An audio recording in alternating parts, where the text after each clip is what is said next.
एक बार एक शिकारी प्रतापरुद्र के दरबार में एक तोता लेकर आया। महाराज प्रतापरुद्र की जय हो। महाराज, मैं आपके लिए एक बहुत ही विशेष भेंट लेकर आया हूँ। देखो महाराज, यह तोता कोई साधारण वन का पक्षी नहीं है। यह अत्यंत दुर्लभ और विलक्षण है। ओहो, इस पक्षी में ऐसी क्या विशेष बात है जो तुम इसे राजमहल में ले आए हो? जरा हमें भी तो बताओ, इसकी क्या खासियत है? महाराज, ये बहुत ही अद्भुत है। इसकी खासियत ये है कि ये बिल्कुल हम इंसानों की तरह बोलता है, और इसकी सबसे बड़ी विशेषता ये है कि ये जो भी बोलता है बिल्कुल सच बोलता है, चाहे वह सच कितना भी कड़वा क्यों ना हो। हाँ, यह तो बहुत बड़ी बात है। अगर यह तोता इंसानों की तरह बोलता है तो इससे कुछ बोलने को कहो। जरा हम भी तो सुने इसकी इंसानी आवाज को। ओ तोता, देख, विजयनगर के इतने महान और न्यायप्रिय महाराज स्वयं तुम्हारी इंसानी आवाज को सुनना चाहते हैं। महाराज की शान में कुछ अच्छे से शब्द बोलकर सुना दो जरा। मैं झूठी प्रशंसा नहीं कर सकता। जिस राज्य की प्रजा दुखी हो, उस राज्य का राजा न्यायप्रिय और महान कैसे हो सकता है? महाराज रुद्र प्रताप ना तो महान है और ना ही न्यायप्रिय है, फिर मैं इनकी शान में क्या सुनाऊं? तोता की यह कड़वी बात सुनकर शिकारी डर के मारे थर थर कांपने लगा। अरे, ये तू क्या बोल रहा है मूर्ख?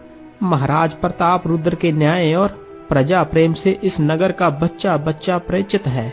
नगर का हर व्यक्ति बहुत खुश है, और तू कह रहा है कि महाराज महान और न्यायप्रिय नहीं है। मैंने वही कहा है जो सच है।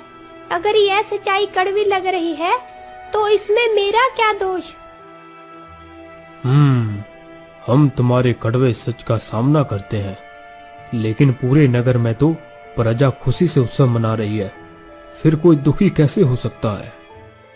हे राजन, अगर नगर में हर कोई सुखी है तो फिर वह बूढ़ी महिला हर रोज आधी रात को नगर के दक्षिण दिशा वाले जंगल में बरगद के पेड़ के नीचे बैठकर क्यों रोती है? यह तुम क्या कह रहे हो? अगर यह बात झूठी निकली तो उसका परिणाम जानते हो ना? मैं बिल्कुल सत्य कह रहा हूँ राजन। अगर यह बात झूठी निकली तो आप जो चाहे मुझे सजा दे सकते हैं। हाँ, ठीक है। मैं आधी रात को स्वयं उस जंगल में जाकर पता करूंगा कि वह बूढ़ी महिला कौन है और वह हर रोज आधी रात को उस बरगद के पेड़ के नीचे बैठकर क्यों रोती है। सुनो शिकारी, यह कड़वा सत्य बोलने वाला यह तुम्हारा तोता मुझे बहुत पसंद आ गया है। इसकी कीमत बोलो। महाराज, ये तोता तो मैं आपके लिए ही लेकर आया था। मुझे इसकी कोई कीमत नहीं चाहिए। आप इसे उपहार स्वरूप ही रख लीजिए।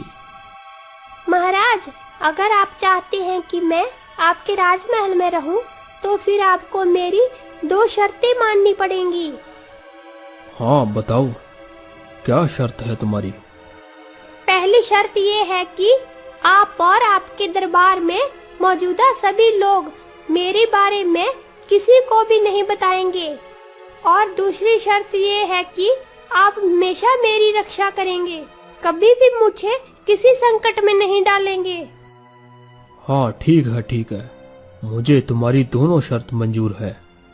महाराज प्रतापरुद्र ने तोता की दोनों शर्तें मान लीं और उस शिकारी के मना करने के बावजूद उसे ढेर सारा धन देकर विदा कर दिया। आधी रात के समय महाराज प्रतापरुद्र विजयनगर के दक्षिण दिशा वाले जंगल की तरफ अकेले निकल पड़े। जंगल में जब वह पहुंचे तो उन्होंने देखा कि एक विशाल बरगद के पेड़ के नीचे एक बूढ़ी महिला बैठकर रो रही थी। महाराज प्रतापरुद्र ने उस महिला के समीप जाकर उसका परिचय पूछा। माता, आप इस निर्जन वन में इस तरह क्यों विलाप कर रही हैं? कृपया अपना परिचय दें और अपने दुख का कारण बताएं मुझे। महाराज, आप दक्षिण दिशा की ओर बढ़ते जाइए।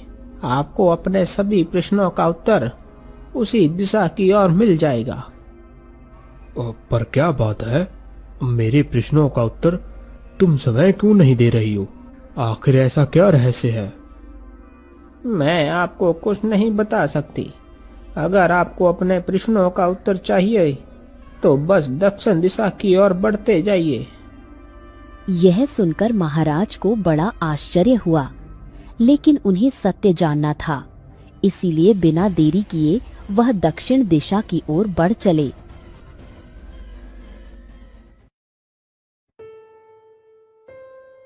थोड़ी देर चलने के बाद महाराज एक श्मशान में पहुंच गए। वहां उन्होंने देखा कि एक बूढ़ा आदमी एक चिता पर लकड़ियां सजा रहा था। महाराज ने चारों तरफ देखा, वहां न तो कोई दूसरा आदमी था और न ही कोई शव। अजीब रहस्य है। ये कैसा भयानक और निर्जन स्थान है। जिधर देखो केवल सन्नाटा और मौत का साया दिखाई दे रहा है। ना ही कोई विलाप करने वाला है और ना ही कोई शव यात्रा और ना ही कोई मृत शरीर। फिर ये वृद्ध व्यक्ति इस अंधेरी रात में ये चिता किसके लिए तैयार कर रहा है? और रुकिए वृद्धदेव, आप बताएं मुझे, आप कौन है? यहाँ ना तो कोई दूसरा व्यक्ति नजर आ रहा है और ना ही कोई मृत शरीर। फिर आधी रात को इस पहर में आप ये चिता किसके लिए सजा रहे हैं? उस वृद्ध आदमी ने महाराज के सवालों का कोई उत्तर नहीं दिया और बिना उनकी ओर देखे चुपचाप चिता सजाता रहा। मैं आपसे कुछ पूछ रहा हूँ। इस वीरान शमशान में आप अकेले किसकी चिता की तैयारी कर रहे हैं? क्या आप मेरी आवाज सुन पा रहे हैं? महाराज प्रतापरुद्र ने जब दोबारा वही सवाल किया तो उस वृद्ध आदमी ने धीरे से कहा, हे राजन, आप यहाँ अपना समय व्यर्थ ना करें। बस दक्षिण दिशा की ओर आगे बढ़ते जाइए। आपको अपने सभी प्रश्नों का उत्तर वहीं मिल जाएगा।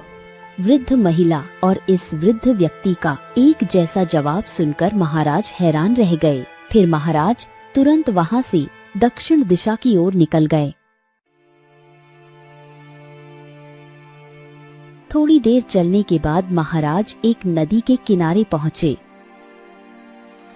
वहां उन्होंने देखा कि एक नौजवान लड़का कपाल क्रिया दाह संस्कार की एक रस्म के लिए मिट्टी के मटके में पानी भर रहा था। यह दृश्य देखकर महाराज पूरी तरह अचंभित थे। रुको युवक, इस वीरान नदी तट पर ना तो कोई चिता जल रही है और ना ही यहाँ कोई शव दिखाई दे रहा है।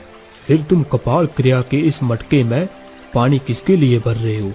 यहाँ आखिरकार हो क्या रहा है? उस वृद्ध महिला और वृद्ध व्यक्ति की तरह उस नौजवान लड़के ने भी महाराज को कोई उत्तर नहीं दिया और चुपचाप मटके में पानी भरता रहा। युवक, मैं तुमसे कुछ पूछ रहा हूँ, मेरी बात का जवाब दो। राजन, आप दक्षिण दिशा में जाइए, वहीं पर आपको इसका जवाब मिलेगा। बस बहुत हो गया ये रहस्य का खेल। ये क्या पागलपन हो रहा है? मैं विजयनगर का राजा तुमसे प्रश्न कर रहा हूँ, जिससे पूछो वह कुछ नहीं बताता। बस एक ही रट लगा कर रखी है कि दक्षिण दिशा में जाओ। कौन हो तुम लोग और इस आधी रात को यहाँ ये ढोंग क्यों कर रहे हो? आखिर दक्षिण दिशा में ऐसा क्या है जो तुम सब लोग मुझे वहाँ धकेल रहे हो? उत्तर दो मुझे, सच सच बताओ, नहीं तो मैं तुम्हें ऐसी कठोर सजा दूंगा कि तुम उम्र भर याद रखोगे। हे राजन, आप अपनी प्रजा को दंडित ही तो कर सकते हैं, क्योंकि आपसे अपनी प्रजा की रक्षा तो हो नहीं पा रही। जाइए राजन, अपने नगर वापस लौट जाइए और अपनी प्रजा के साथ मिलकर उत्सव मनाइए। हमें हमारे हाल पर छोड़ दीजिए। हम जैसे भागों के लिए आपकी तलवार किसी काम की नहीं। उस नौजवान लड़के की आवाज और उन शब्दों ने महाराज प्रतापरुद्र की अंतरात्मा को झकझोर कर रख दिया। वह गहरे सोच में डूब गए। हाँ, ये युवक ऐसा क्यों कह रहा है? वह वृद्ध महिला और वह पुरुष और अभी यह युवक, आखिर ये कौन लोग हैं? इनके साथ ऐसा क्या अनर्थ हुआ है जो ये खुलकर मुझे बता नहीं रहे? बस अपनी पीड़ा को मुझसे छुपा रहे हैं। और दक्षिण दिशा में ऐसा क्या है जहां जाने के लिए ये सब मुझे विवश कर रहे हैं? वह चुपचाप दक्षिण दिशा की ओर बढ़ते गए। थोड़ी देर चलने के बाद महाराज एक और श्मशान में पहुंच गए। उस श्मशान के बीचों बीच एक बहुत विशाल पेड़ था। उस पेड़ के नीचे जमीन पर एक आदमी का शव रखा हुआ था, जो पूरी तरह से सफेद चादर से ढका हुआ था। यह शव किसका है और कौन इसे इस डरावने पेड़ के नीचे इस तरह लवारिस छोड़कर चला गया? यह जानने के लिए वह उसके सिर से चादर हटाने के लिए आगे बढ़े। तभी उस विशाल पेड़ से एक बहुत ही भयानक और गूंजती हुई आवाज आई। ठहर जाओ, ठहर जाओ। इस मृतदेह से चादर को मत हटाओ, नहीं तो अनर्थ हो जाएगा। कौन हो तुम? छिपकर क्यों बोल रहे हो? सामने आओ। तभी उस विशाल पेड़ से एक अत्यंत भयानक आकृति सामने आई। वह रक्त पिशाच था। मैं रक्त पिशाच हूँ, पर तुम कौन हो मानव? और मौत के इस ठिकाने पर किस लिए आए हो? मैं विजयनगर का महाराज प्रताप रुद्र हूँ। आपने कुछ सवालों का जवाब ढूंढते ढूंढते यहाँ तक आ पहुँचा हूँ। कौन से सवाल का जवाब पाने के लिए तुम अपनी जान जोखिम में डालकर यहाँ तक आ पहुँचे हो राजन? सुनो, इस जंगल के उत्तरी छोर पर एक बरगद के पेड़ के नीचे बैठकर हर रोज आधी रात को एक वृद्ध महिला क्यों रोती है? और एक शमशान घाट में एक वृद्ध व्यक्ति हर रोज रात को चिता किसके लिए तैयार करता है?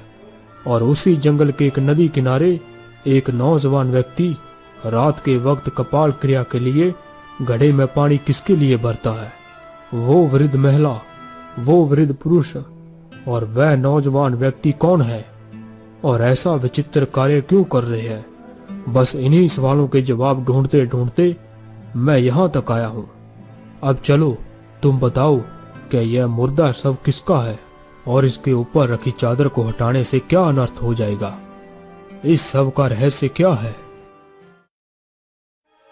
हे राजन, यह मृतदेह देवरत्न नाम के एक राहगीर की है, पर यह मुर्दा पूरी तरह से मृत नहीं है।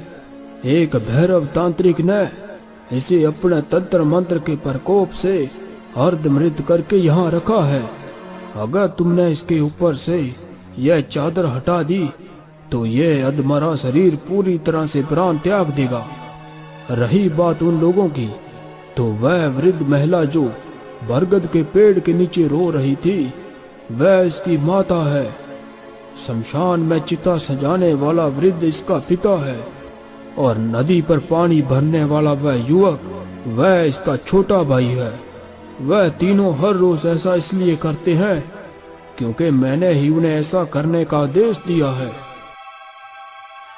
पर उस भैरव तांत्रिक ने इस निर्दोष राहगीर को अर्धमृत बनाकर यहाँ क्यों कैद किया है? और तुमने उसके परिवार को ऐसे भयानक कार्यों में क्यों लगा रखा है? मुझे पूरी कहानी विस्तार से बताओ।